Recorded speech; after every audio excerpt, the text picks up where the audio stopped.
That's the team that plays to win for you and me. Welcome back, everybody. Big Chief here. I've taken over the pod. I'm changing it up because Clarko and the selectors certainly don't change it up enough. So I've given Baz a rest. He's just gathering his thoughts after what was a very disappointing game against the Cats. We're also changing up this pod. I've taken over. It's a Big Chief takeover pod. And what we're going to do is we're going to quickly do a game review because we all saw the game. We don't need to beat ourselves up about that. We're going to get into the most prestigious votes, which were very hard to do. And then it's over to the people, Baz. The People's Pod. The People's Pod is back. We've had literally hundreds of questions and or comments on our various socials. And we're going to roll into them and just try and answer as many as we can. Unfortunately, we can't recognise the authors of them, but I've grouped them. I've actually done some prep. I've grouped them into categories, and we'll go through each category. So hang on, before we get there, just to peel back the curtain a little bit for the listeners at home. The Big Chief usually rolls in. I just hand him a piece of paper with about 3 dot points of things we want to cover in our usual segments that I don't even have to write down because he knows, and then he just wheels and deals. Today, he's come, it's like 5 pages worth of questions and notes, and he's ready to tee off. Well, it's the people's questions and comments. No, I haven't really. We're going to go together and try and answer, or at least give our opinions on them. We haven't got all the answers, and I don't think anyone at North has, but we'll do our best. Well, I can tell you for a fact they don't. But and then, anyway, we're still in the intro, and then we'll roll into our usual segments of the watch list, the VFL and AFLW, just quick reviews. The new segment, Rawlings Rumour Files, and a bit of Media Street, and if time permits, a little bit of waffle. But there's been a bit of waffle just in the intro, so I'll get right onto it. What's your biggest takeaway? Oh, well, obviously, for those who didn't catch the last episode, you and I travelled over to Melbourne to watch the game because it was originally supposed to be our 100-year celebration, and it was a horrific performance. But the biggest takeaway for me is that we're a piss take to play against, really. Right. Teams just see us as a joke. You've got last week Isaac Heaney begging Dean Cox to put him back on in the last 5 minutes because he knew he had another at least 2 or 3 in him because no one was bloody checking him at a stoppage. Yep. And then this week you've got Geelong. Danger's on the bench. Let's just have a souvlaki, something to eat. You never see that. There's disrespect from the opposition because of how much of a laughingstock we are. You've got Jeremy Cameron looking like he's playing kick to kick at school, just rolling around for handballs to kick goals from out of his ass from everywhere. Like, we're just not. They weren't out of his ass. They were out of the goal square most of the time. Because no one was within bloody 30 metres of it. Regardless of the talent we've had in the history of the North Melbourne Footy Club, we've always been hard to play against. Whether we have superstar players or whether we've got battlers who give their all. Yep. And unfortunately, my biggest takeaway is just in this DNA of this current side, there's too much of a losing mentality, and they're not hard to play against, which is infuriating to watch. And there's big questions that we'll get to about the system, about the coaching, because we were level 2 behind the goals. Shout out to loyal Bono listener Bo Hawkins, who organised those tickets for us. Yes, very grateful. It was damning to sit behind and watch the defensive system, but I'm sure we'll get in bigger detail about that. What was your biggest takeaway? We're a long way off. That's how you do a biggest takeaway, just short and sharp. Just bear that in mind for the future, young fella. Oh, but I have too much on my mind. But what are your thoughts on that? Like the fact that Heaney wants to get back on, Danger's... I didn't like it when Heaney... And I don't blame Heaney. I'd want to get back on too.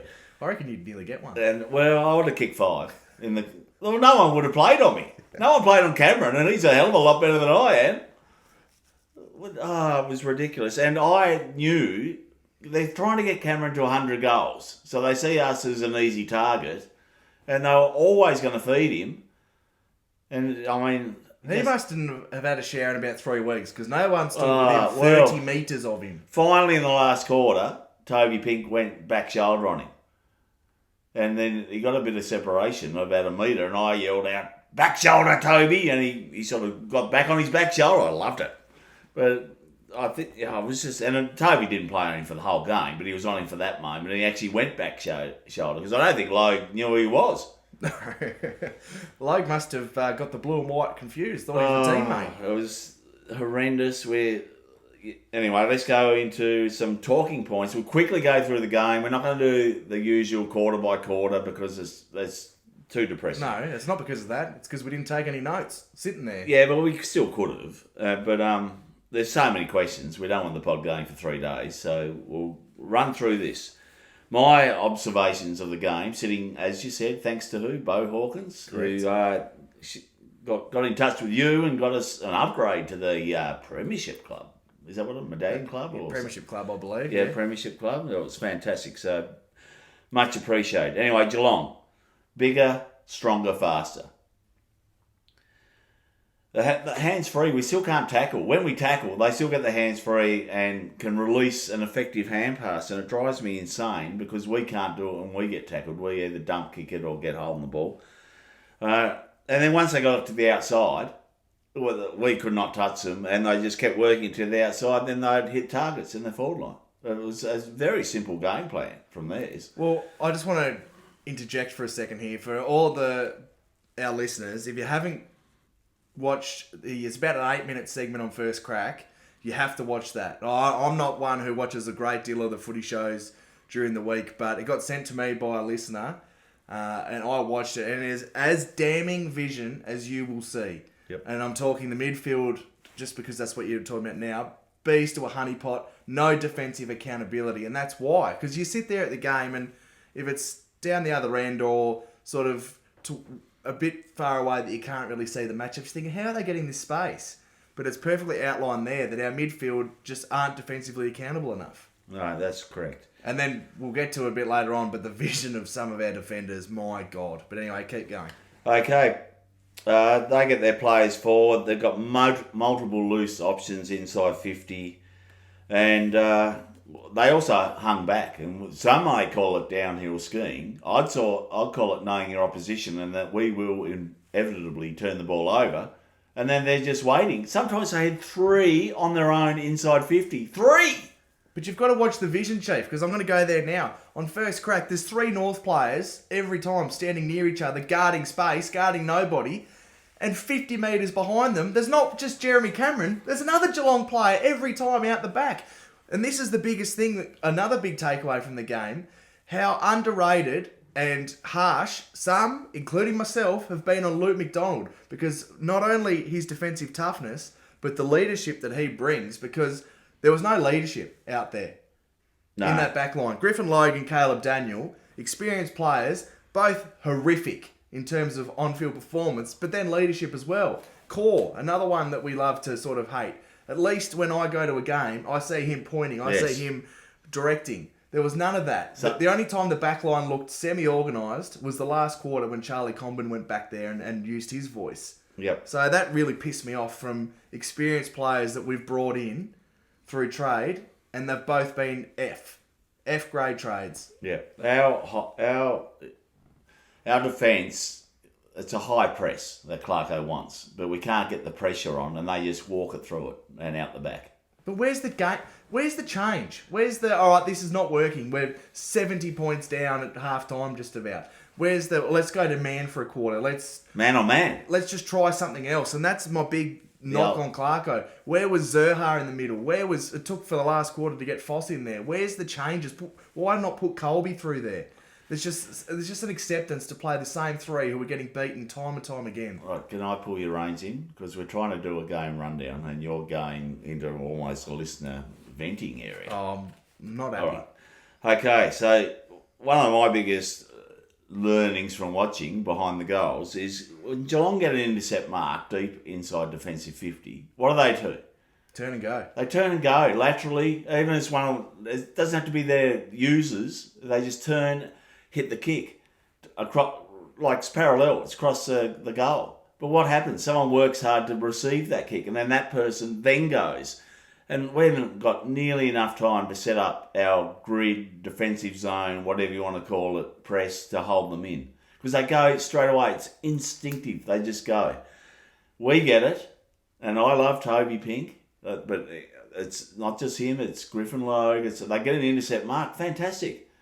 Then they wander back, have a bit of a look this way, that way. Look at the screen, bit of me. And, there's someone open, but are they open enough? Because I'm not the greatest kick in the world. And then it's just so slow. I think they've got to go with the first choice for them. And we also, as a team, have to work to get someone open. Because once you switch to that other side, then you just got to keep going. We're too slow to go.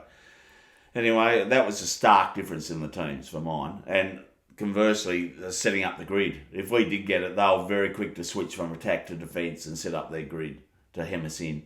So even if we did get that first slow kick, there was no go for the second one. You relied so much on Stiffy or Colby to be the next receive and then try and break a line. And it's really hard when the grid's in place because you get past the first bloke and the next one's already pushed up on you and he's in your face.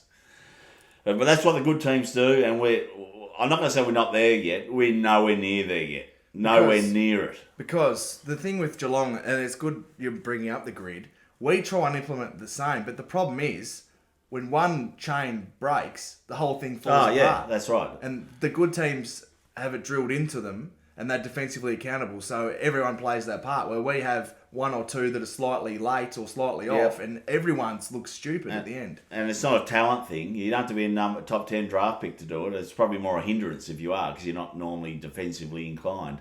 But obviously there are a lot more games experience, a lot more years in the system, and trained at a high level for longer.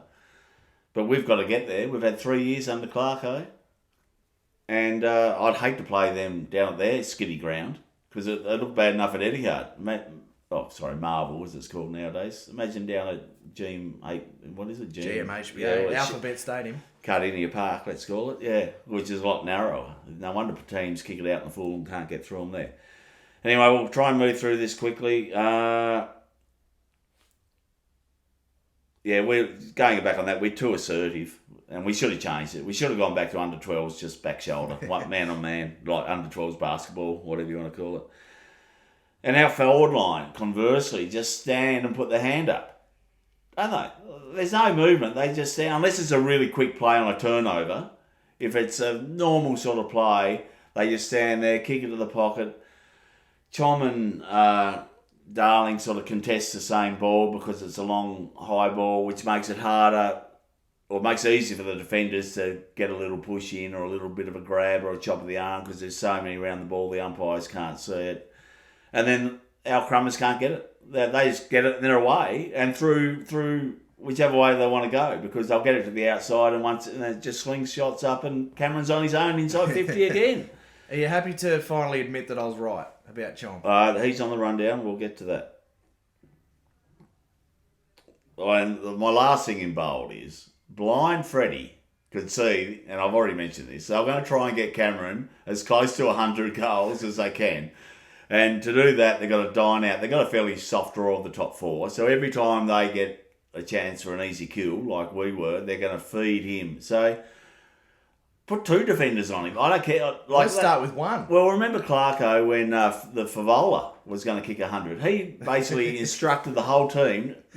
I don't want to do a Clarko and go back to Hawthorn days all the time, but he didn't want the 100 going against his team. And he basically, Carlton were really dirty because he blocked up Fed getting 100. So I think he should have at least got someone to play on Cameron. Yeah. Which they finally did when Toby Pink went back shoulder in the last quarter. Right, I'm going to take a breath. And I'm going to introduce the most prestigious award in all of the AFL, the Bassie. And shout out to Mitchell Hunter, who put in a message to us saying, good luck trying to do the Bastie. Well, I'll take the new ball because you've done nothing but talk so far. I'll give you a little break. But yes, I will acknowledge to Mitch that it was incredibly hard to find two players, let alone five. But yeah, any good award, you can't just change it up from performance to performance. No. So we're going to stick with the five, as we always have. The 5 votes I gave to the one player, that I thought actually won his matchup. Yep. I think out of the 22 that played, or 23 including the sub, there was one player who won his matchup. And I think that was Cam Zurhaar. He looked really dangerous. He may as well have just stood on his hands for a large portion of the game because we couldn't get it forward. But He kicked 3 goals. He had 10 disposals. He looked dangerous. Really happy with his game. I thought he was a presence around the footy in a day where no one else was. He chased, he tried to tackle, but quite often outnumbered. So I gave him the 5 votes. Can I just say something? Right in front of us in the goal square, he did a great attempted smother, which caused an errant kick, caused a turnover. We got it back on the 50, and we still didn't get a goal from it. But that was, I yelled out to him, "This is yours, Cam." That was a great effort, because we should have got a goal out of it, but we managed to stuff it up. Well, that play, just for the listeners at home, was when they scunged the ball out. It went to Harry Sheasel, who had Zerha, who'd got back and up on his own, but kicked it across goal to Chom and whoever else. Yeah, and two on two. Ended up going bang down the other end for a goal for Geelong. And there's no way Harry does that in previous years, because he was in a little pocket of space. Harry could have hit him easy, would have taken a mark 15 metres out and kicked a goal. But anyway, that was a lack of composure on Harry, which we don't normally say. Yeah, the 4 votes I gave to Colby McKercher. I thought the only time he looked like scoring was when he had it and took it on. I can cop 1 or 2 turnovers from him because of how aggressive he is, and if he doesn't take the game on like that, I think we probably score 2 goals on the weekend. So he gets my 4. Why the hell we started with him on Jeremy Cameron, I have no idea. Yes. We'll get to that when I get to Clarko and the watch list, don't worry. The 3 votes I gave to Riley Stiffy Hardiman, I thought same sort of thing. I thought defensively pretty good, although there's some damning vision of him, but I'm not going to blame him out of the back line as a 7-8 game or whatever he is now. I think it's on the leaders, but offensively really good as well. He and Colby, as you mentioned, are the only 2 that actually go and take the game on rather than just kicking it long to Finbar or Chom. 2 votes I gave to Jai Simpkin. Now I thought he competed pretty well. There were some really bad moments from Jai though. That 1-on-1 against Lawson Humphries that he lost and then smiled. And he just had to... I wouldn't have cared if he gave away the free kick. He had to body him. Lawson Humphries, let's just call a spade. He's a soft sort of outside half back. He's not known for his contested work. He had to at least body him. I don't care if you give away a free. He's captain of the footy club. Have to demand better there. The 1 vote I gave to Finn O'Sullivan. He was pretty quiet, but that last quarter in the midfield with 8 disposals is a sign of the future. And it's a bit indicative of how we were as a side that he's pretty much in off 1 quarter. Yep. So they are my votes. Yeah, so mine are very similar, different order. I've gone 5 Colby. I'm not going to go over what you said, but I don't think he had any turnovers. He had 1. He had Did at he? least 1. Well, it was. He didn't have any horrific that I noticed. Maybe it was down the other end, because up one end, goal side, it is hard to see what's happening inside the other 50. I gave 4 to Stiffy Hardiman. Once again, the ball lived in our back line, but he did his best he could defensively and also offensively. I go 3 to Cam Zerha for what you said. I thought he tried. The 3rd quarter, all we saw him do was run from the goal square up to the press up high to half forward. They'd kick a goal, he'd jog back. The water boys would come out to him. He did it out for about 15 minutes, the poor bugger. And as did all the other forwards, they just had no chance. Just, jog up, press up. No, they've kicked a goal, come back. Oh, there's Jeremy Cameron again. Yeah, it was.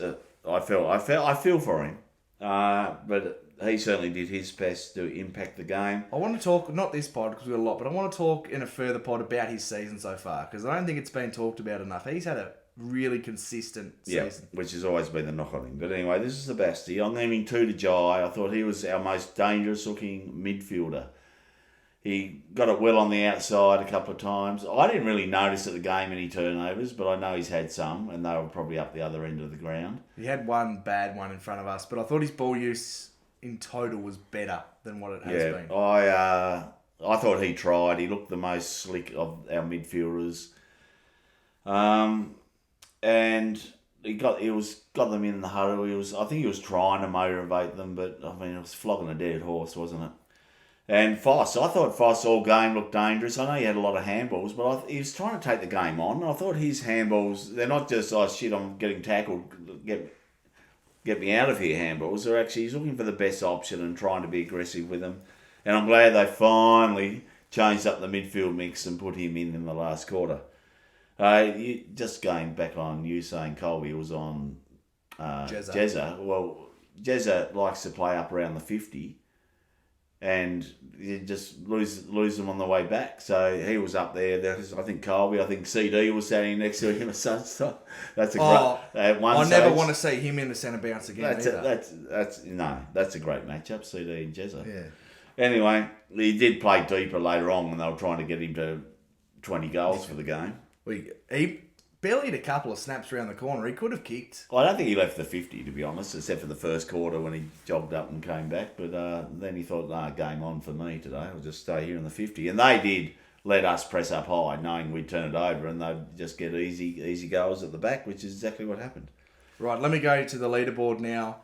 And I won't go through the whole top 10, but I want to say that Riley Hardiman has entered the top 10. Yeah. Which, we're seeing it in play till about round 6. Yep. But the top 5 is as follows. So in 5th, we've got Luke Parker on 39 votes. LDU, 41 votes. Sheasel in 3rd on 49. Colby's in 2nd, closing in on our leader, Tristan Sherry, on 78 votes. So Colby, 18 votes behind. So Big X will want to get back to protect his lead, no doubt. Yes. Now, we can't wait till we get X back, because we sorely miss him.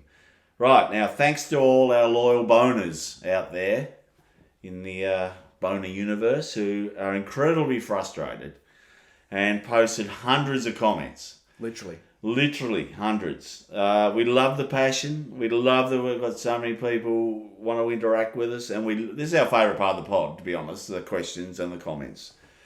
So, as I said, I've done a little bit of prep, and I've tried to... We can't acknowledge everyone by name who sent them in, but we've tried to put them into batches, categories, if you like. So the first one is Comden, forward or back, and I know you wanted to have a bit of a chest out, me time, so off you go. Well, I just wanted to hear the words come from the horse's mouth. All right, well, he played a lot better back. No, that's not what I want to hear. What do you want to hear? I want to hear that I was right. Oh, you were right. Thank you. But I still think there's a forward there. No, and he had to play forward this game because we didn't have Larky. But if Larky comes... It starts from defence.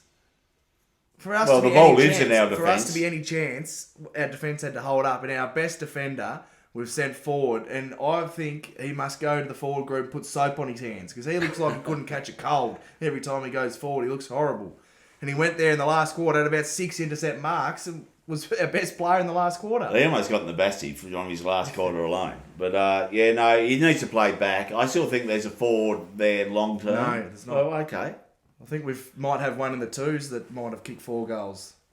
Yeah, okay. We'll get to the VFL. Don't you like to jump ahead? Yeah, that's just to keep the listeners on edge. Can't just have them all straight lines. And just because you're in the hosting chair for one night doesn't mean... you know how I feel every week when you're going from... point to point. Top to topic. Well, that's just old age, that's zigzag. Anyway, Dersma back. And Clarko wanted Curtin. So you can have a little... I was right about that as well. I'm on fire today. Yeah. Where would Curtin be playing in our team? Well, exactly where Zane's playing. Yeah, where? Zane moves from half forward to it'd be the third tall defender. Yeah, and where's he playing for Adelaide? On the wing. Yeah, so totally different. So it's hardly a like-for-like matchup, is it? No, but my problem with it now is the same as what it was on draft night. We've got a ton of 3rd, 4th tall forwards, which is what Zane is. Yeah. We've got Braden George in the 2s. We've got Zerha. We've got Eddie Ford, who have now moved to defence. We've got Paul Curtis. We've got an abundance of that. We needed Curtin. That's 196. And Clarko wanted Curtin. He didn't get his way. You know who else Clarko wanted? Daniel. He got his way there. Well, did he? Or did Brady want him? Oh, I'm pretty sure Clarko wanted a user off half-back line. He wasn't a left footer, so I don't believe it. Anyway, having Curtin in our back line would not help because our biggest problem is our system defence, which presses too high and relies on pressure with the ball being dumped out and us not turning the ball over when we've got control of the ball. That's true, but it still doesn't mean you don't draft Curtin when you need that. No, all right. If you're going to go by that logic, why'd ever draft a defender again? No, well, that's not what I'm saying. You're being silly. Right, Banch. Someone liked his speed and link-up play. Do we keep playing him? Well, yes, but we've got to stop treating him like he's 7 foot and kicking out to him all the time. What the hell was going on there? What number? He's not number 18 from the 90s, is he? Because they kicked it to him like he was. The amount of times we kicked it to him, the bloke's like 5'1", and we kicked it down the line to him. I actually enjoyed his game. I thought he looked up pretty well. Yeah, but I agree with that comment. You're just setting him up to fail, trying to kick long to him one-on-one. I think if you're going to kick long, it seemed to happen more up the other end of the ground to us.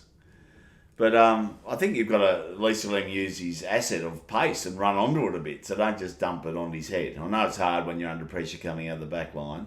But, he's not the answer. But good on him for finding the space to be the outlet kick. Because he was the only one, because they kept kicking it to him. But it kept coming back over his head because he's not a contested mark. That's not his go. Next one. Someone's commented, should we have gone to the Gold Coast? No. Oh, no, I'm going to park that. And I can imagine how hard, we're sitting here in Tassie. It would have been easier for us to say, oh, yes, because, we're not going down to watch training every night and part of the inner suburban Melbourne. But I think no. And the whole thing, will just go quickly. The AFL just rushed it. It was Andy Demetrio wanting a bigger TV deal. Let's get a team to the Gold Coast. Let's get them there. No thought process. Oh, we just moved north, basically. But didn't even have a ground for us, didn't have anything, didn't give us massive incentives to go there. North said, no, we'll hold off for a few years and get our own in order, and if we can't do that, you can move us. And no, we'll start a new team. So it was just a typical rushed AFL. And I don't think we should have gone there, anyway. Logue. I'll let you go. You're probably off the long run with the brand shiny new ball here. If he plays again this year, pack it up. He was horrendous. Right, we know that, but tell us why he was horrendous. Well, if you're going to play in the back line, I've heard once or twice that you're actually supposed to play on someone. He's just disinterested. Fumbly, nowhere near, no defensive accountability. That first crack that I've spoken about before the segment, Kingy highlights some great ones with him where he's just I don't want to be too harsh on him because I'm sure he's trying, but it's low IQ football. Like he just gets lost. He's playing on the best forward in the competition, and it looked like he was playing thirds against Cameron. And it just we're too tall anyway. Combin's got to go back this week, so he has to go out. I'd keep getting games into Will Dawson. Toby Pink. Logue might be more skilled than him, but I tell you what, Toby Pink fared income as a crack. I didn't mind Pink's game, to be honest, for the flood of ball coming down there. I thought Pink really stood out as having a fair income crack. Oh, Logue looks like he's just collecting a check and... Yeah, and I'm sure he's not. I'm sure he's trying, but he needs to go back to the VFL and get his intensity up. Because he doesn't offer anything offensively, really. No, but he doesn't body. And this has been the problem for weeks. Like with Chull, when we were there in Launceston, horrendous there. Norton, he didn't want to put any body on him. He's just not doing anything defensively well. And he's just an eyesore as well. So I think we can agree, not playing next week. Not playing the rest of the year. Yeah, well, okay. It starts with next week, not being picked. Oh, I'd go as far as I'd play Cal Dawson ahead of him, Whitlock ahead of him. I don't want to see him again. Right, okay. Boy, now, to bring the tone of the pod up a bit, let's talk about Mini Helmet, CD. There was a lot of comments on him. David King, again, just to reference King, he was strong on first crack. For those who didn't see it, he wants him dropped as well. What's he offer? Well, I'll tell you what he does. Takes a lot of kick-outs. He was horrendous as well on the vision, being unaccountable for an opposition player. He's just defensive liability, and he's not a game changer with the ball. He just takes safe options or turns it over. Like he makes kicks that Toby Pink could hit. Yes. He's not for the defensive liability he is. You're not getting the other side of it. You're not getting the offensive play from him that we've seen that he can do at the Dogs. Yeah, I agree. And I reckon he ran 80 metres side to side for a net game of about 10. Because we saw that he runs out to the right, doesn't like anything there, then he turns around, runs back to the left, doesn't like anything there, then he runs back to the right and hits an option he could have hit the first time. But the problem with that is as well, by the time he's done that, the Geelong defenders are pressed up and he kicks off balance, so it only goes 30 metres. Yes. I actually, that's a good call. I think Toby Pink could actually do what he does and take the 20 to 30 metre kicks. Oh, and at least he'll defend. Yeah, exactly. Anyway, right. So, I think we've covered him. Is he playing next week? For me, no. Yeah, for me, there's got to be a statement made. There has to be. Well, these kids in the twos are putting performances. We're not having selection integrity, and part of me thinks that they're playing Logan Daniel because of the bloody trade value they gave away. I think Clarko's stubborn, and talking about selection integrity and changing it up, the big topic, the most questions about Clarko. So we'll move on to that. Right. I'll let you go first. All right. Well, I've just got dot points of all what the listeners have commented on or asked questions about. Development players gone backwards. That's a subcategory under Clarko. Our development and have players gone backwards. Well, we can name a couple that have gone backwards for sure. Hang on. I reckon it's quicker to name players who have improved this year. Do it then. I think Paul Curtis has improved. Cam Zerha. Got big X under Clarko's improved. Oh, you're talking about his tenure? Yeah. This year? Yeah, no, his tenure. Oh, okay. Fair enough. Well, Bailey Scott barely touched the ball in the VFL last week. Yeah. He's fallen off the biggest cliff of all time. Yeah. So, I think the biggest thing with Clarko is, and it probably comes down in one of these categories, is his system. Like this high press defence, we can't execute at this time. And we saw it when we were playing North Ball, when it wasn't really attacking. We leaked goals. But now we're still leaking goals, and we're not kicking goals against the better teams. Although, to be fair, in our middle patch when we were good, which we all like to go back on, we were keeping teams to lower scores. Can I go off on So we don't want to overreact to one result. Yeah, but can I go off on a bit of a tangent for a second? It's a bit worrying because the messaging is clearly not getting through to the playing group. So either the game plan's wrong or the messaging. But just while you were speaking then, if you cast your mind back a few years, you'll remember that David Noble in a press conference said that he had to simplify the game plan. So are our players just not that smart? Football, like, is their football IQ just that bad, or are they just very hard to coach? Well, we've turned a few over since Noble. We would have turned over at least a quarter of the list, if not a third, I reckon. Yeah. Without doing the numbers on the spot. I just thought it was worth bringing up that he'd mentioned that, and that Alistair Clarkson, the legendary coach he is. So the two school of thoughts are, does he still have it? And is his game plan outdated or not working? Or is it that it's not being produced how it should be by the playing group? Yes. Well, I've got a question now for you. Okay. Is Clarko still the man to lead us forward? Well, there's yes at the moment. I think it has to be purely for the contract he's on. Yeah, and there's no one else. Well, I think the assistants need to go. I think Lee Adams, he needs to go. There's a $750,000 rise in the soft cap. I'll be trying to get Clarko some sort of experienced assistant coach. I know a lot of supporters are calling for Adam Simpson and John Longmore. I'm not sure they'd take an assistant coaching role. Simo's game style with West Coast was outdated. I know he's a great analyst, but his game style... And the other thing with Clarko, what if you got a Craig McRae, let's just say, under Clarko? Do you think they're going to play Clarko's game style or McRae's game style? I'm not necessarily talking about... It's the head coach. I don't think the underlings, they can come up with him for ideas, but at the end of the day, it's his head on the line, and he's going to say, no, this is what I want to do. And then they feed off him. He comes up with the game plan. I agree. No, I'm talking more in terms of support, because obviously at Hawthorn he had Ratton, he had Beveridge, he had a heap of turned out to be AFL. We had Ratton at North until, we couldn't afford to pay him anymore, or he went back to Hawthorn. That was a bad one. That was. We had to keep him. So I'm a bit... Yeah, I think we need to have a look at getting him better assistants as well. Because whoever the backline goes, Jed Adcock.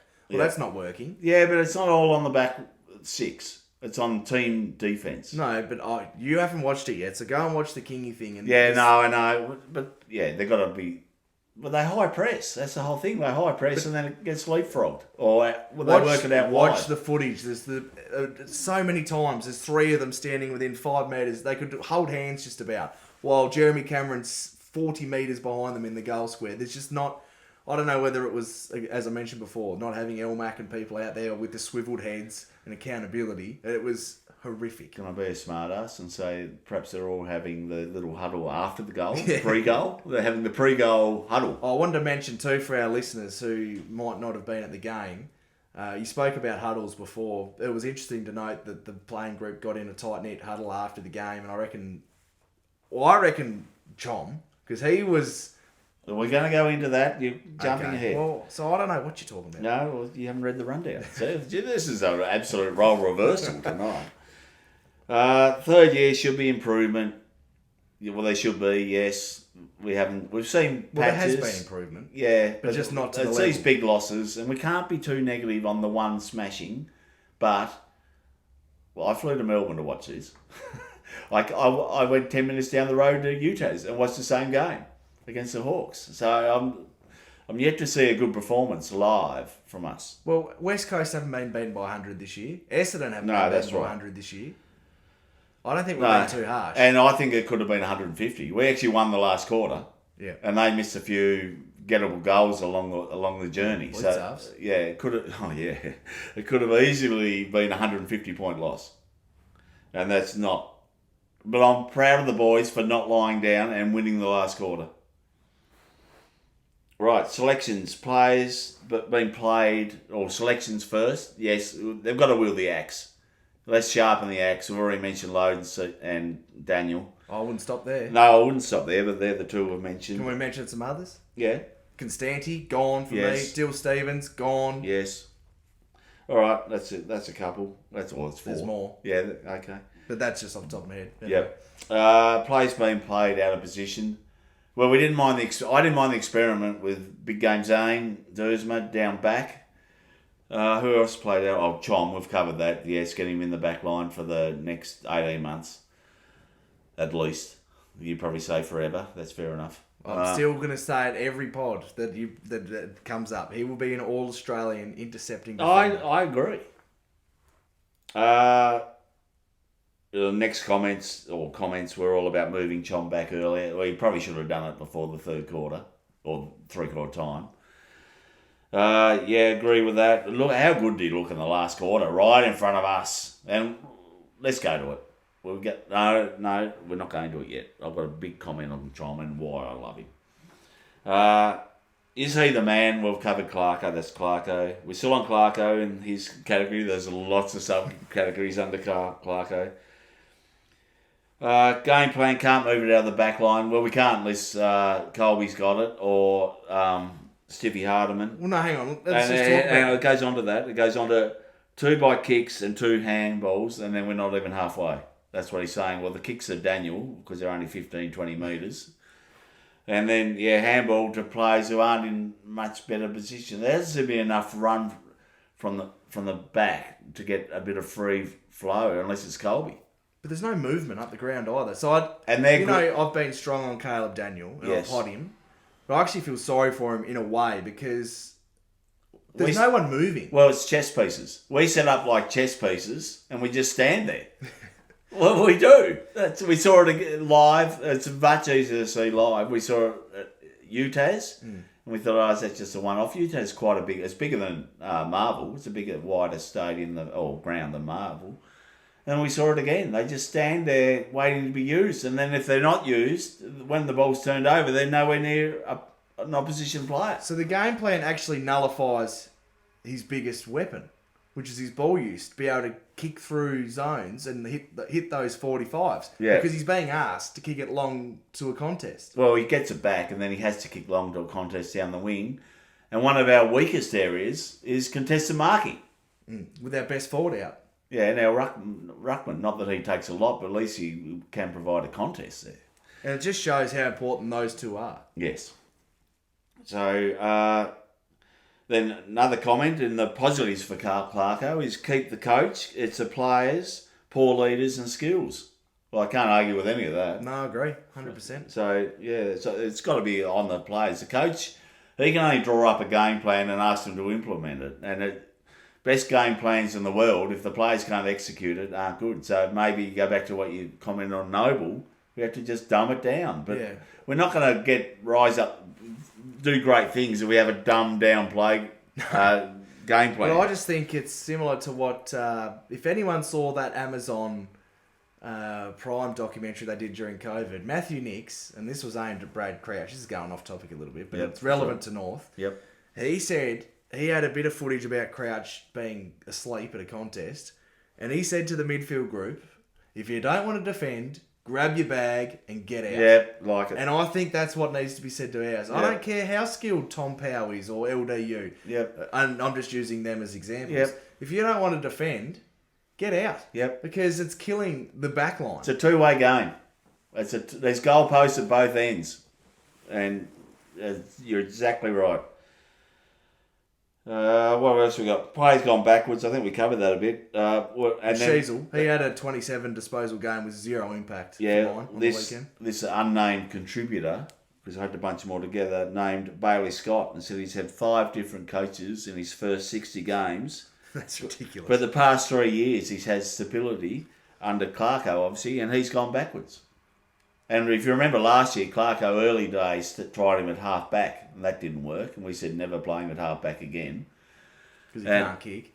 Yeah, and well, he will feature. which I think is why I'm strong on Clarko wanted Daniel to be the kicker, to be a distributor off half back, and it just hasn't worked. Well, we'll mention I've got rumblings about Bailey Scott in the Rawlings rumour file later on. Okay, very good. Right, well, that's it for Clarko. Clarko, you can take a breath or you can rest easy. Well, maybe not so much because now we're on to list management, and I'm sure Clarko has some input on there, but he's not the head. Brady Rawlings, you're up. Yeah, and Viney, Big Toddy. The mattress. The mattress, as you like to call him. Are we where we thought we'd be? I've just already answered this in my little rundown. No, I believe the club thought we'd be around the 8 wins this year. I think the club thought we'd rise, and I mentioned this a couple of pods ago, that I think we're underperforming where the club had us been. 100%, which is why we were so keen to trade our future first. Exactly. Not only to get Whitlock, but also because we thought we'd be out of the bottom 4. We thought it'd be a pick 6, 7, 8. Which turns into 11. Yeah, which is where we thought he was in last year's draft, which was a much stronger draft than this year. Anyway, so that leads right into regret the Whitlock trade. No, but as we mentioned last pod, because there's so many 180 centimetre midfielders, which is what we don't need. We finally drafted what we actually need, so I still don't mind the trade, and we'll get to him a bit later on. Yeah, well, it's too early to tell, and we need to compare player versus player. So if worst case scenario, it's pick 2. We need to see who goes at that pick that we would have had, which will probably turn into at least pick 3, if not pick 4. Which will probably be Zane's brother. Yeah. So, and then you can compare Whitlock with that player in about 3 years' time, well, probably 3 at the earliest, and also what we get for the bit of change we got back from Richmond, which is currently pick 20 or 21. 21. But it'll turn into probably pick 30-ish. Right, let's move along. Play more recruits, get them in. And I've just these are my thoughts. Elvis, Geordie Payne, Whitlock, as mentioned, and Goad. Well, you forgot my man. Who? The Sausage. Oh, the Sausage, yes, who apparently had a good game in the VFL. He played on the wing. And another little tease for later in the pod. Yes, I think it's Axe time. The only problem is St Kilda are a winnable game, but I don't think we're winning. We're not winning with Logan Daniel. Oh, that's about what I was going to say, but you beat me to it. List management, last 6 to 7 years, player skills not up to standard. Coach can only work with what he's got. We'll take that as a comment. I agree to an extent. Yeah, we won't go into it too deep because the pod will go for 4 hours. Who stays and who goes? Deep dive. We're going to do a deep dive at the end of the year, as we hinted last week. At the end of the men's season, we'll certainly be going right through who we think, as we did last year, who we think we should keep, who we think should go. We'll get the frog on for another point of difference, another different opinion. But as an early call, I'm saying Cal Dawson gone, Teakle gone, Bergman gone, Tucker gone, plus probably 2 more because we've got extra list spots we've got to get rid of. And I've got a question, will someone like a Bailey Scott retire, who's still that's contracted. where I was going for the rumour file. There's lots of noise that he might be thinking about hanging them up at the end of the season. There you go. Right, now someone else has put trade Simpkin, Powell, and or Chom as they have currency. Well, yes, I agree they have currency, but with Simpkin... There is not a way in the world I would be trading Charlie Condon. Oh, can we go through the rundown? I know. Can we go in order? Simpkin, no from me. You don't trade your captain. And I think he's been... Well, he's obviously been playing under a bad back, and I think he's been as good as... I don't think you're getting enough for him. You're not getting a first-round pick for him. No, and this is a weak draft, so I'm saying no. And I like Jai, and I like all our players, so if I'm ever 50-50, I'm saying keep. Because that's just my personality. I'm very loyal. Probably to a fault. But no for me, for Jai. What say you? No. Powell, I'm going maybe, but it is a weak draft. Yeah. So you want to get Next overs. You want to get overs next year. So that's a maybe. And Chom, I'm like you. No way. In bold print, CCC. We are not trading out the CCC. If you're a new boner, that's the Chiefs Competitors Club, and I'm not trading him. Right.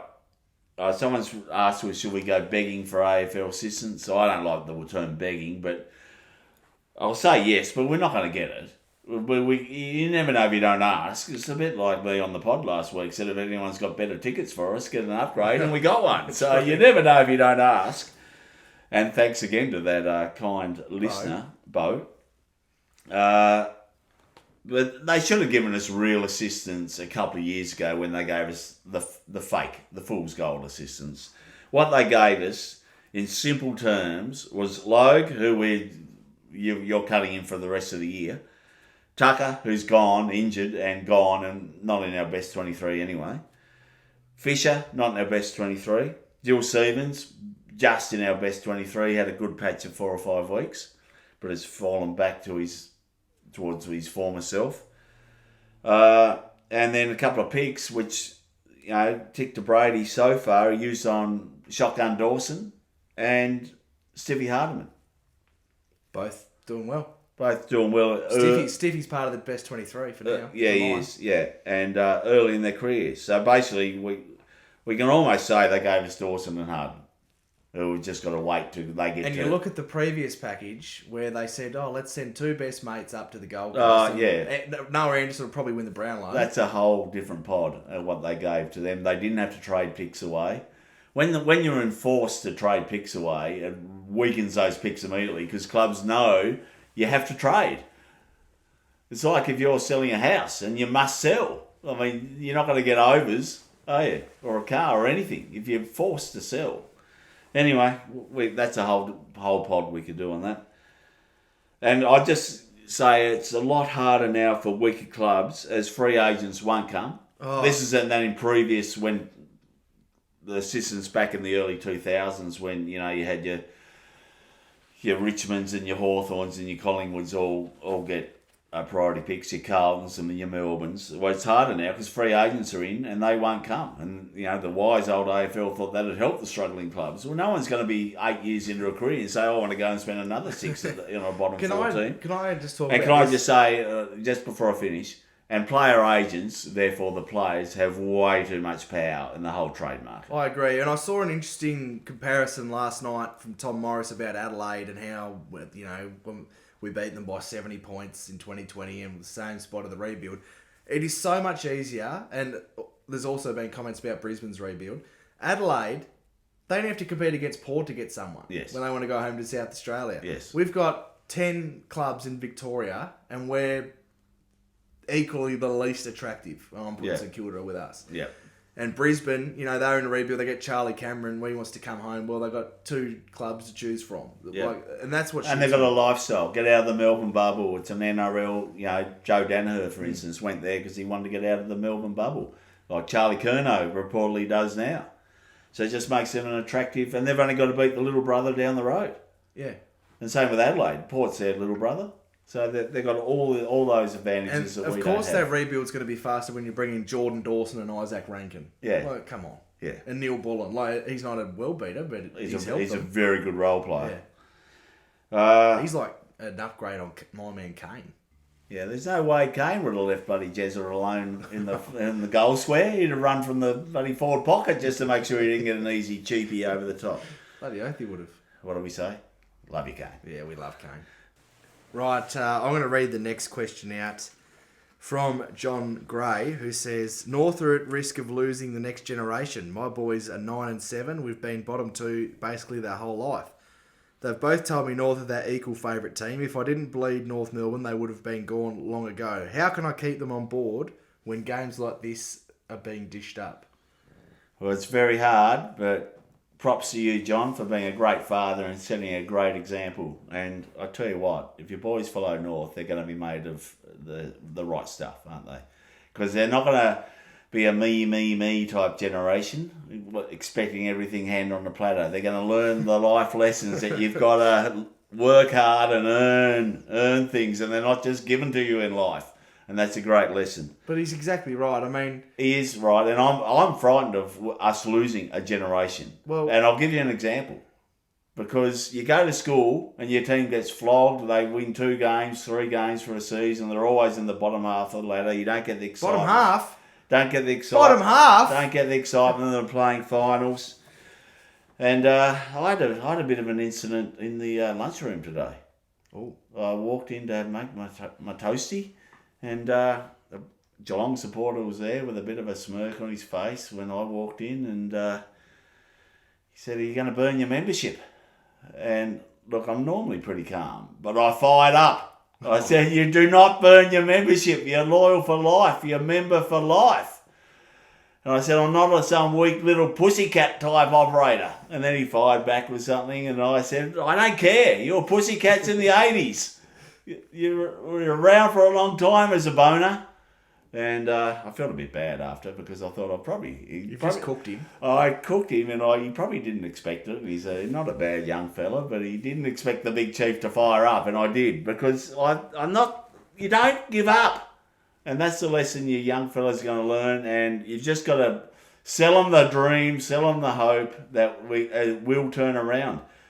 But there's no guarantees in life. There's no guarantees it will turn around. But we're putting our faith in Clarko, and it's wearing thin that he will turn around. Well, I sympathise with John, because my son's almost 3. Yep. And since he's been alive, I think we've won 10 games. Yeah, I know. And you've probably... you've had a bad run in your 20s of the last 6 years. And when I was in my 20s, we were winning finals and premierships. So I do empathise with those people. Empathise is what I'm empathetic to the situation. But hang tough. Let's hope you set the right example. And just for John, it's hard. But we're going to have a fight on our hands to keep my son, your grandson, because he's going to have 100 Tassie Devil clinics going through the schools, and North would want to be a bit bloody better by the time he's 6 or 7. Tell you what, if he wants presents from his granddad, they're all going to be royal blue and white. Come Christmas and birthday time, he'll be right. He's Kanga at the moment. Yeah, he's right. He doesn't understand the numbers. He doesn't know the fact we've lost by 100. He doesn't understand that just yet. Anyway, I wanted that one read out, so thanks for reading it out, because it touched at my heartstrings, that one. Yeah, good on you, John. And I fired up in the lunchroom. Made no friends. Let's not make it about you. Well done, John. Yeah, well done, John. Okay, new captain's one of the categories. I'm going, no, look, what more can Jai do? He tries his heart out. I don't know what more he can do. It's a game plan. I'm going yes. You're going yes, and I know you're going for X-Men. I'm not going to argue with you over that, but... I think you want someone... I mean, the captain leads by example. Yes, he had some bad turnovers, but he tried... I've got no worries about how much he tries, John. What would Jack Zeeble have done with that Lawson Humphreys contest that I referenced before? Yeah, but I mean, no one's perfect. Jack didn't win every one of his contact. People used to criticise him for dump kicking it out of the midfield. And just on that, people probably wonder why Parker didn't get our votes. There were too many dump kicks and turnovers. 14 turnovers. But he wasn't our worst player, but he wasn't in the Bastie. 14 turnovers, did he? Yeah, okay. So... Someone's been positive. Don't panic. We've improved this year. Yes, on most, and this is me commenting. Yes, on most metrics we have, but Saturday bloody hurts. It does, and we thought we'd be past performances like that, which is what hurts the most. Someone's written a comment. It was weak to play Dersma because he sucked. So he sucked wanting a game. I hadn't heard that, but if that is true, it is weak. You can't have the tail wagging the dog. I don't think that's true. I don't think that's true. No. Does LDU get a game next week based on his season's form? Yeah, a big yes for me. I thought he was. Why wouldn't he? Yeah, well, I don't know. He's not performing. I didn't. I'm only collating the comments. He's definitely been below his best, but If people take the time to put a comment in, I will acknowledge it. Like with that Zane one, which I think was probably wrong, and the LDU one, which is an opinion. He didn't have his best game, but you're not dropping him. Who are you bringing in for it? Well, George is coming in, but anyway. Oh, George, yes. But not for LDU. LDU is our point of difference in the midfield, that he can actually break away from the stoppage with speed. Because I think as a midfield, I know he was part of it on the weekend, but we look slow compared to Geelong. But they do have Bailey Smith and Max Holmes, who are quite pacey. Yeah, but I agree with the comment. Well, sorry. I acknowledge in the response that he's been a lot below average. He's done too many games this year. Yeah. Well, he's not in his Sid Barker form of last year. Nowhere near it. No. Yeah, keep going. I think there's a lot of comments on why we chip the ball sideways when we have open plays up the field. And I noticed that from our magnificent seats behind the goals, that quite often there'd be a player open further up round the 50 and we'd still chip it to the back pocket. And if they're open at 50, it's an easy 40, 45 metre kick to make. Why aren't they taking it? Because why they take that defensive one to the pocket, which every team will give you, and they just slide the grid across, get the defensive grid set up, and it just makes it hard to transition the ball. So when it's open, we've got to take it. Another question, why don't our players gut run with their opponents, defensive running? I think they're too slow to react. Yeah. And then therefore they're chasing. When they're out of position. Yeah, out of position, too slow to react, and then it's gone. I mean, in AFL football, 1 second, the ball's gone 5-10 metres by hand or running. And then you're just chasing arse from a fair way back. Right, now this one, membership. There's been a lot of comments about people not renewing their membership, and I'll probably cover this a bit with my lunchroom. You're going to burn your membership. No way. I'm being a member. I'm a long-time member. I don't go to a lot of games throughout that membership because I've been based in Tasmania, but I've always had a membership, even before we started playing down at Boot Park, because what would be your biggest nightmare? It would be the club folding. We're a small club. We need members on board at whatever financial capacity you can afford. So I'll always be a member. I will die on that hill. I'm not on the Shim Bonus podcast because I'm flaky Johnny come lately or he jumping on and off bandwagons. I'm here for the long haul. It's bloody hard at the moment, but I can afford a membership and I'll stay a member. Do not cut if we don't, a small club like us relies on membership. Now, it's your money. If you want to burn your membership, feel free. But don't complain when we don't exist anymore. Right, I like it. Strong. Oh, okay. Well, now there's been a few on the leadership from Sonia and Jen. My only comment on that is their role is to make the right appointments. I think we all agree that Clarko at the time was the right appointment. Essendon tried to pinch him from us at the last minute, but Clarko stuck fat. And they don't kick the ball. They've put Clarko in place. They've put Rawlings in place. They've put Viney in place. Now you can argue whether they're the right appointments now, but it's not. If they're not, it's not their fault. They've made the best appointments they thought at the time. Yeah, but it's a terrible look when your president's down there after a 100-point loss, laughing and smiling and hugging the players. Yeah, but was that just on their change room? That wasn't on. Like, they weren't being interviewed, were they? No, but it was post game. It's not a good look. It doesn't pass the eye test for me. Yeah, I don't care because I've worked in high stress areas, and sometimes the only thing you can do is laugh. Yeah, okay. It's a bit weird that at the football, or watching Logue take a bounce off the wing at Sydney and then turn it over. All we can do is laugh. That was a high stress situation of a football type, but all we can do is laugh. That's all I'll say. I don't read much into that. It's a bit like Danger having a Bassie or I hate whatever. it. When have you ever seen that happen? He'd been subbed off. He wasn't coming back When on. do you ever see that happen? I see it every time Geelong. Oh, I thought I'd eat before you got an hour bus trip to eat on the way home, you Yeah. fuck. Oh, I hated it. I don't... Look, I'm not saying don't use it as motivation next time, but... When I'd be using motivation of Nasiah Wanganeen and Miller are partying on Ross Lyon's shoulders last night, as they're not taking us seriously next week either. Okay, we've just ticked over the hour and went into our last little category from the listeners. Midfield becomes our worst line. That's basically a comment. It's not our best line. No, and I've just written, you've covered it. We're still bees to a honeypot. We've got too many ball hunters in there, not holding their shape. So as soon as they win it, get tackled, but release the ball, they're off to the races. And our back line, who have pressed up too far, are dead in the water. Agree? Well, it's frustrating because we can see that, but nothing changes. Anyway, No. keep going through 'em. No, that's it. Now we're back to normal programming. True Shim Boner of the week. I was almost going to park this for the week, but I've got two. I was walking through the Melbourne Casino on Sunday, and what caught my eye was a young lad, and he's probably late teens, wearing exactly the same jacket you've got on, which is the old New Zealand Insurance North Melbourne Kangaroos jacket. And I had to go and sort of commiserate with him and say, were you at the game? And he said yes, and gave me a bit of a tap on the back saying, hang in there, son. Yeah. For wearing that out in public after a 100-point thrashing through the streets of Melbourne, where you got all these Collingwood flogs and Richmond flogs all wearing their gear going to their game, I thought, good on you, son. For a bit of a Dennis, good on you, son. Big tick to him. Big tick. But in the on-field, I'm giving a big nod, an honourable mention to Chong.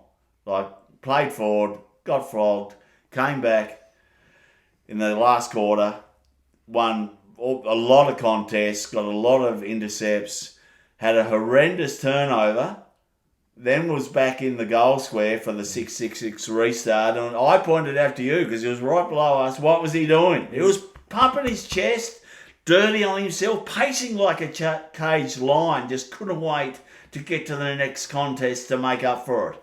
And I don't know if it was the next one, but then shortly after he had a Carey-like comeback with a flight chest mark. I loved it. That's why I love him. He will make mistakes, and I don't expect anyone not to make mistakes. If you don't make mistakes, you're playing too safe. Caleb Daniel, aren't you? Yeah. But the way he reacted and he was pacing.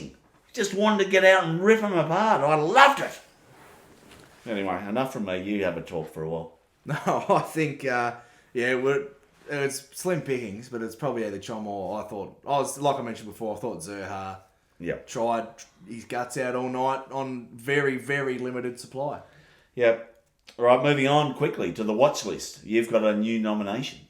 I do. I think it's time.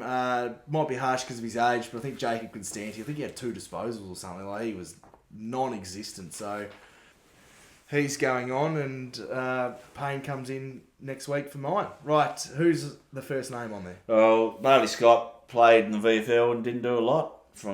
I must say I didn't watch the VFL. I was going to go to Arden Street. Well, I'm glad I didn't, because the umpires absolutely crucified us, apparently, with a free kick in the pocket, which was barely there. Maybe a bit of Mayo, a bit of LeBron James action from the Geelong player, and then a descent 50. Took him from the boundary line next to the point post, straight in front goal. I don't know if it was on or after the siren, but anyway, made a difficult shot into a certainty, and we lost by a couple of points. So Bailey Scott's not getting off. Griff Lowe gets a massive cross. You tell me if you're arguing. Hopefully Larky will come in next week, play well and get off. Aiden Corr's still injured. You didn't wear any merch, but you got us the upgrade through your contacts. So I'm giving you a tick. I'm giving you a tick. So the Shim Boners podcast, which you started and run, except for today, and it's been a bit loose today. You're not happy with my directorship. But I'll give you a tick for getting us the upgrade. And a big tick to all the new friends we made who came up and said, "Are you the podcast guys?" And some old friends. Shout out to Stoney.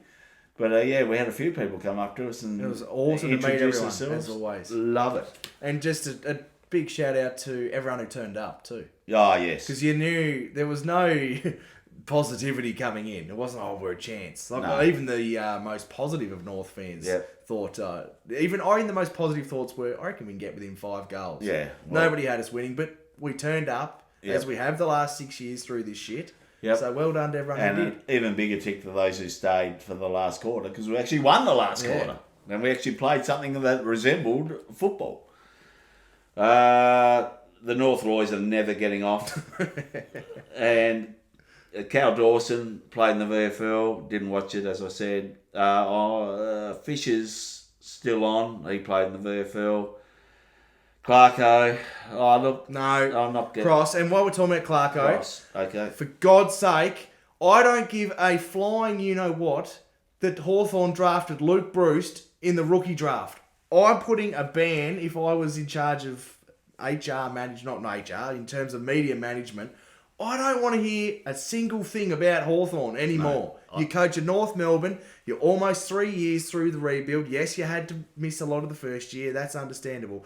But us as supporters, and I'm sure a lot of people feel the same way, we're sick to death of hearing about what you did at Hawthorn. We want to see what you're going to do at North. Yeah, I agree. Daniel's cross selectors. Cross, Why? with too many tools, again. Okay. Too many Griff Logs in the back line. Yeah, not rewarding VFL form. Yep. Stevens, Cross, and KD, Caleb Castanti. Caleb Castanti. What do I call him? Jacob Jacob, sorry. I said KD and I immediately went to CD because that's as soon as all we talk about on this pod. All right, moving right along. Let's go to the VFL. We lost by a couple of points. They jumped us at the start. That's about all I know because, as I said, I didn't watch it. Sausage George played on the wing. The inaugural pod favourite, who's never played a game. Get him in. He played on the wing, had 20 disposal. He went at 85%. Yeah, and his damaging kick. He'll get it in quick to the forwards. Give him a go. What do we got to lose? Like, Stevens out, Sausage in. Done. All right, done. Wardlaw, my man. Yeah. Look, how sad. I fly all the way to Melbourne. There's only one CCC member, CCC, and he's playing out of position in the forward line. Get George in, 19 disposals, 9 tackles. Didn't play the last quarter, so Didn't he? primed already. I didn't know that. Yeah, so that translates to, 25 plus? yeah. Whitlock, 4 goals, 4 straight. A forward, he can kick straight. Oh, no. Get him up next to Larks. If Larky doesn't play, bring I him think in. even if he plays, we need a second tall forward. You're darling. Yeah, okay, we need 3. I think Whitlock's good below his knees. He is. And, we were both reasonably happy with Darling's game, but I wouldn't mind if they gave him... You can't blame any of the forwards when it's not going down. No. And when That's it what I is, said. you've got 15 Geelong players back because they've taken so long to kick it, and it's kicked nearly to the roof, and you've got to try and outmark one of the best defences in the game. Yes. So I don't have an issue with any of the forwards except for Castani. No, I have an issue with the umpire who Darling was being held, and it was that obvious. The umpiring was horrific. No, We've got bigger problems. Cost us, we've got much bigger problems. But all right, excuse me while I turn the page. Geordie Payne, Bring him in, another one. they've got to try him before they cut him because he's probably right on the borderline, maybe even over of being cut. So give him a go. He's kicked 4 goals, 4-1, and he's had 9 tackles. And I didn't see the game, but I suggest from those stats, I think he had about 15 disposals. He's played as a small forward. So they've got to bring him in. Agreed. And he's the same size, roughly, as George and Will Phil. So I don't reckon they've had 3 of them running through. He might have had a couple of CBAs. I don't know. But they've got to bring him in. 4 goals. Small forwards who can kick 4 goals. I think there's a need, Clarko. You know what? Hang on, I just want to say, I'd play him, but you've got to keep Banshee in too. I'm dropping. Yeah. Yes, I agree. Elvis, forward. Your favourite and a fan favourite. We love him. We love the big Orbs. Bring him in for Logue. Yeah, well, he's been playing, or CD, because he's been playing that half-back role. He's had 24. He can actually defend. He could intercept. And They've got to try him. He's a pretty good kick, too. Yeah, and I think he's another one who's probably more out than in. So let's give him a run and see if we've actually got something before we cut him and someone else picks him up. Because what did I say a couple of pods ago? There's a lot of trees that get thrown out and trashed from bad clubs. And I think he could be a treasure for another club. So let's at least give him a run there in the last 4 games. Will Phil, 20 disposals, 9 tackles. I don't think he's coming in, but good on you, Will Phil. He's still plugging away there. Goad, 13 disposals, 28 hit-outs. Went up, I'd imagine, against Conway, who was their ruckman.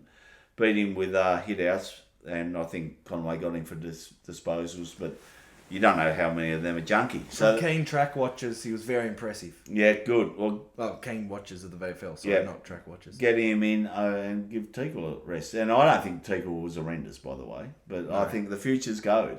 Well, Finbar's going to make way as well. So Finbar's got to go, unfortunately. Yes. AFLW. Now, we'll just quickly touch on them. They played out at Whitten Oval in horrendous conditions, apparently, and got beaten by the bloody bottom. They couldn't beat Egg last year, the bloody Bulldogs girls, and they've beaten our defending bloody undisputed champions of the world. How on earth did that happen? I don't know. I wasn't there, but I'm not as concerned as you are. No, I think it's a good wake-up call for them. Well, hopefully it wakes them up from the premiership hangover. And, we praise Clarko for removing all the walls and making it into one club. Well, if our men's talent, if what's happening with the men's is leaking into the women's, Clarko, build a wall! Get the plaster out. Like the Donald, build a wall! Because we know we've got a champion team I'd there. send them to a different bloody suburb. They train that wall might not be strong enough. No, we're only joking, obviously, but hopefully the girls play Essendon in a proper pracky this week, and hopefully normal viewing resumes. Okay, moving right along, we're on to the Rawlings rumour files, and you want to touch on Bailey Scott? Do you want to expand on that? Well, no, I think I summed it up earlier in the pod that he's contemplating retirement is what the word is, so be interesting to see how that progresses. And another from an anonymous listener, there's a bit of noise about Zach Fisher potentially to the Gold Coast Suns. Now, it seems unlikely, but I'd be doing that in a heartbeat. I'd do that for nothing. But I don't. Why would they need him? They've got Rioli and Noble running off half back, unless they've got a role for him in the forward line. Yeah, or depth, maybe. I don't know. I would find that hard to believe. What's he got? Two left? Yep. On his contract. So, I'd definitely do that trade because he's not getting a game for us. Yeah. But I can't see how he gets a game for Gold Coast. Player I'd like to see, North Target, and I actually can't stand him, but I think he'd help our back line. Jake Lever, fallen out of favour a bit with Melbourne, omitted a few times, would come cheap because he'd be a salary dump because he's on reportedly 800, 900,000. We can afford it. I'd love to see us do that. He'd be a good stopgap to help a Will Dawson develop or a Whitlock if that's the position he plays. But he's an upgrade on Logue. Absolutely he is. Yeah. And he's an upgrade on Core. Yeah. So there's one. I've forgotten about Core. He's been gone so long. What about, this is just one I thought of, what about Davies from the Gold Coast to North? I like it because he cannot get a game, and he played on the weekend against arguably the best midfield in the competition, the Brisbane Lions. Yep. And I think he had 28. I think he's 190. 193. So he's a big midfielder that a lot of supporters, and probably including us, have been after. But he's got to be good enough to... we always say our midfield's the hardest area to break into, but Will Phil's going.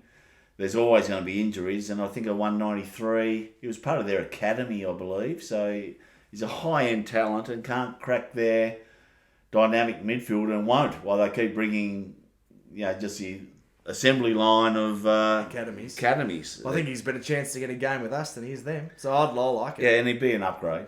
We love Will Phil. We're going to miss those 26-inch pythons, and RIP the Hulkster. Yes. Sad news. The great man. Yeah, but we're going to miss him, but I think he can probably come in, and we should get him cheap. Right, we've got one more segment and then we're going to let everyone go. I wanted to get everyone's comments in as much as I could in. You're a man of the people. I love it. Yeah, it's the People's Pod. Media Street. We haven't done a Media Street for a while, and there's nothing specific other than they are lining up for us over the Whitlock trade. And I think we covered that earlier, but just bunker down because that's all we're going to hear about until, well, probably for the next 5 years. Agreed. All right. Okay. Hang on, but just on that, and if we didn't do that trade and took pick 2 and drafted another mid, they'd be saying, why aren't they addressing that key position needs? Yeah. So, anyway, that's badass. You've done a good job. First pod in the hosting chair. I'm not sure we'll see it again, but you've done well. Got the all plates on. I took over because I'm the only one who did prep today. Well, I had done the usual minimal amount that we get through. But I just the People's Pod, and I wanted all. I thought after that belting, we needed to address everything, the comments, and there were lots and varied. So hope people have got something out of it.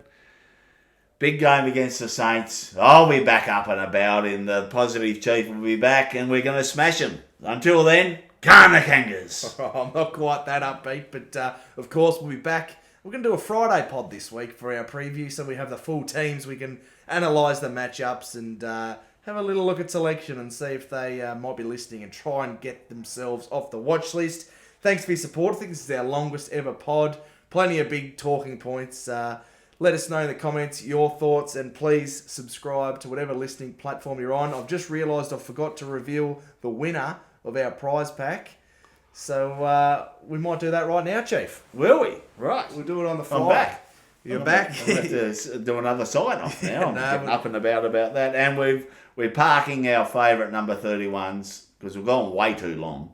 So we'll do 31 and 32 next pod. So, you ready? Little drum roll from yourself. Craig Sparky, shout out to you. You've got 7 days to get in touch and claim your prize. So, thanks once again. We'll be giving another prize pack away at 1,000 subscribers. Right. So, stay tuned. Thanks for all your continued support. Now, I did say Sparky, but we don't know him. So how does he get in contact with us? Message the Shimboners podcast, or if you don't have any socials, email shimbonerspodcast@gmail.com. With his address, obviously. Yes. Very good. Okay, until next time, Kana Kangas. Talk Friday, guys. Very negative, but hopefully you were able to get something out of it as we vented our frustrations. Until next time, go Roos! Good old North Melbourne, they're champions, you'll agree. North Melbourne is the team that plays to win for